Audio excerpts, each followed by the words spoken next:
Belmont Stakes Day is finally here. The third leg of the Triple Crown goes as race 12, but there are plenty of stakes leading into that Belmont.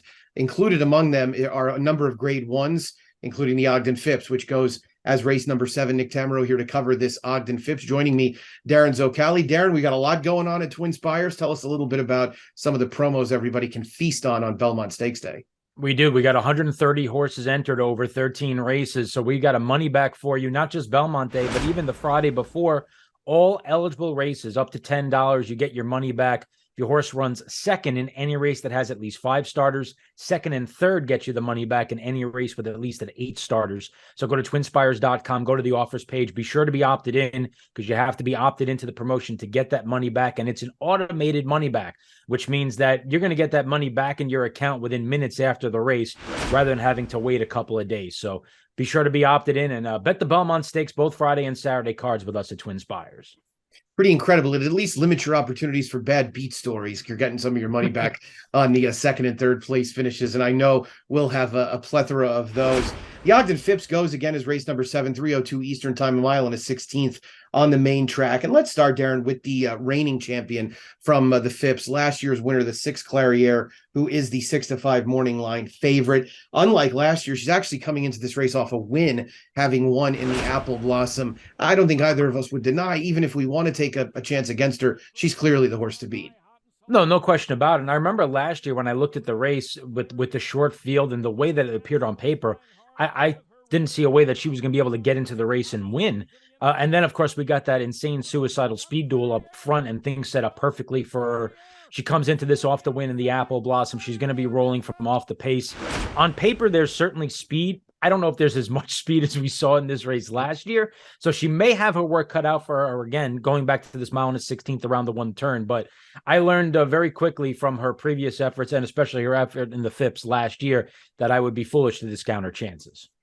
Yeah, how impressed were you with the race that she ran in the Apple Blossom? And I guess fold in the second choice in Secret Oath.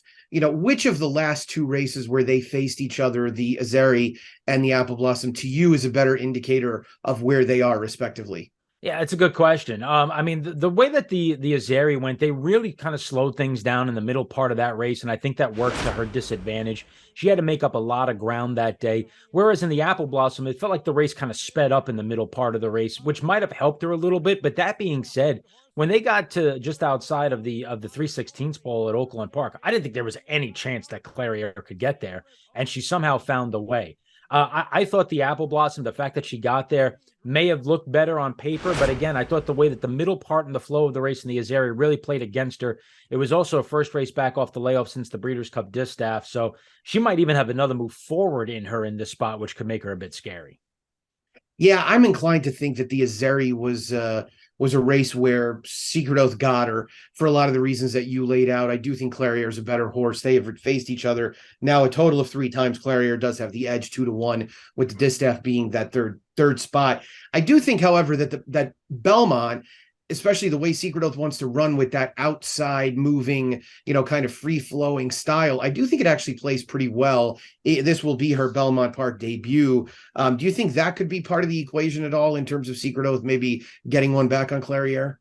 It could be. I'm kind of curious to see what she does going a one-turn mile and a 16th, because her only effort around one turn was her debut, which she ran third over a sloppy track at Churchill going a mile. So that's a little bit of a question mark for me here, getting back to the one turn. But that wide sweeping turn, you would think with her running style would play to her advantage. So I do think, and also the fact that she does have, I think, the ability to have a little bit more tactical speed than Clariere, which could give her the jump. So the combination of the two could make her a little bit more dangerous of the two. And Clariere is certainly going to have to at least run her down late. But there's also going to be some other speed and quality speed in here that they're going to have to run down as well. Let's talk about that quality speed. The winner of the race that Secret Oath actually comes out of, the La Troyenne run on Kentucky Oaks Day, was the 5 Played Hard, who, quietly, Darin, had put together a nice little campaign in 2022. And I think a lot of it went under the radar because, quite honestly, in her biggest opportunity, she ran third behind Malathot in the Spinster. But she looked like a totally different horse now. She's a mare as opposed to being a filly. And I do think she took a big step forward last time out. Is she a Churchill horse for course, or is Played Hard dangerous?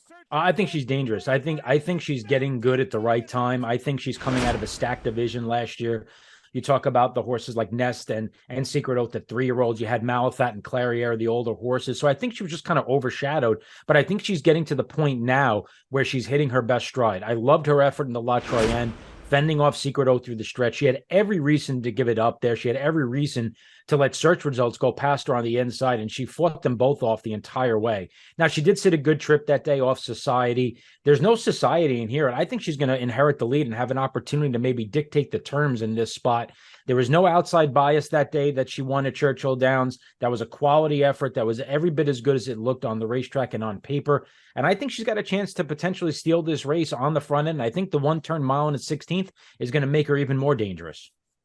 Let's talk about Search Results, who was the third place finisher in this race last year. But many trip handicappers, pace handicappers especially, would tell you that she ran the best race that day. She came back and ran well on a number of occasions after that, but never got that signature win and is still in search of it. Do you think that she could maybe turn the tables on some of these horses now? I went back to that La Troyenne expecting to have that opinion. I was looking for reasons, to be honest with you, to think that Search Results was going to second race back off the layoff, turn the tables on Played Hard and the others. But I really couldn't find an excuse. I thought she sat a good trip in the La Troyenne. She sat in the pocket on the rail. The seas parted for her at the top of the stretch, and she had every opportunity for the length of the stretch at Churchill Downs to get there. And outside the 8th pole, it looked like she was the winner of the race. There was no dead rail that day. There was nothing that was keeping her from getting to the top 2. She was just third best that day. And sure, she can improve second race back off the layoff, but so can Played Hard. So I don't really have any reason to think that Search Results is going to turn the table. I don't know if Played Hard is going to really be a longer price than Search Results. That remains to be seen. If she is, it would only make me like her more. I agree. Let's talk about one more, the ruffian winner, Past the Champagne, who was flattered by the win by Idiomatic in last week's Shawnee at Churchill Downs. Past the Champagne, admittedly, has always been a cut below these horses. I'll tell you what, Darin, she ran really well in the ruffian. I don't know if it's going to be good enough to win here, but she was loaded the whole way around there, and she exploded when they turned for home. Yeah, that was one of those races when you're watching it. She was a winner every step of the race. Every step. You could tell she was completely full of run. Now, she did get a good run down to the inside, an inside-out trip. She was able to sweep by them on the front end, and obviously pulling away from Idiomatic and Gerrymander, who are nice horses, is quite different than pulling away from horses like Played Hard and Clariere and Secret Oath. So this is a huge step up in class, but she's also still relatively light raced, only making her 10th lifetime start at age 5. There is some room for her to improve still going forward, and if she's ever going to be a grade 1 type filly, she's going to have to step up in a spot like this. If you like her, you're going to get her at a big number off of a really impressive victory. And she is likely to sit a good trip here, likely behind Search Results and Played Hard. And the question for me really is she this good? I think she's an exotics player. I do think a win might be slightly out of reach. No doubt about it. I do think it's worth noting her best races have come going long as well, a horse that you might want to include for a share of it. Darin's going to go with Played Hard. I'm going to be chalky and take Clariere to make it 2 straight runnings of the Phipps. Darin, thanks so much. We'll talk again soon. Absolutely. Looking forward to it. Don't forget, head to TwinSpires.com and opt into that money back Friday and Saturday at Belmont Park. All of those promotions available at TwinSpires.com. Make sure you're playing along. Until next time, best of luck.